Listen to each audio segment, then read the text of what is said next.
कर्नाटक में school dress का समर्थन करने पर रियाज, मुनीम और मुजाहिद, काशिफ, आसिफ और इरफान के द्वारा हर्षा की चाकू से गोदकर हत्या कर दी गई।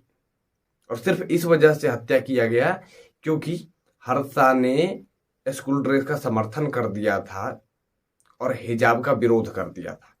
सिर्फ इतना ही कहा था कि जो विद्यालय है वो शिक्षा का मंदिर है और उसमें सिर्फ स्कूल ड्रेस चलना चाहिए, न कोई हिजाब चलना चाहिए। और इस वजह से इन 6 जिहादियों के द्वारा चाकू से गोदकर उसकी हत्या कर दी गई। और हमें लग रहा है कि जिस तरीके से अगर हत्या हो रही है हिजाब की वजह से, तो हिजाब को आतंकवादी कपड़ा घोषित कर देना चाहिए और भारत में हिजाब बैन कर देना चाहिए। इसकी हम मांग कर रहे हैं। अभिव्यक्ति की आज़ादी, हम कुछ भी मांग कर सकते हैं। तो हम मांग कर रहे हैं कि हिजाब को आपराधिक कपड़ा घोषित किया जाए, आतंकवादी कपड़ा, और हिजाब को पूर्ण तरीके से भारत में बैन करना चाहिए।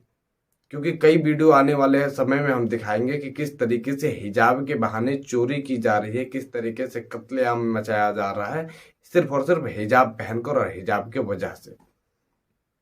और ये वीडियो ज़्यादा से ज़्यादा शेयर करें ताकि ये मांग उठ सके, ज़्यादा से ज़्यादा लोग ये मांग उठाएं कि हिजाब को आतंकवादी कपड़ा घोषित किया जाए और भारत में हिजाब को बैन किया जाए। क्योंकि हर्षा की हत्या सिर्फ और सिर्फ हिजाब की वजह से हुई है।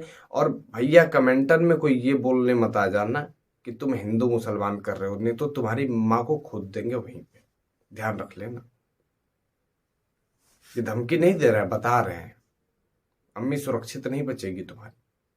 अगर ये कहने आ गए कि तुम हिंदू मुसलमान करते हो, तुम आतंक फैला रहे हो, ध्यान रख लेना। इस वीडियो को शेयर कर देना सभी भाई, और कोई ये कहने मत आ जाना कि तुम हिंदू मुसलमान कर रहे हो, क्योंकि हर्षा की हत्या इसी वजह से हुई है और अम्मी सुरक्षित नहीं बचेगी तुम्हारी।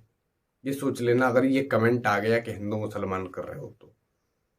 नामा ले लेके, एक एक का नाम ले लेके पूरा जितना होता है गालियों की चौपाई ना सारा पढ़ देंगे एकदम, ध्यान रख लेना।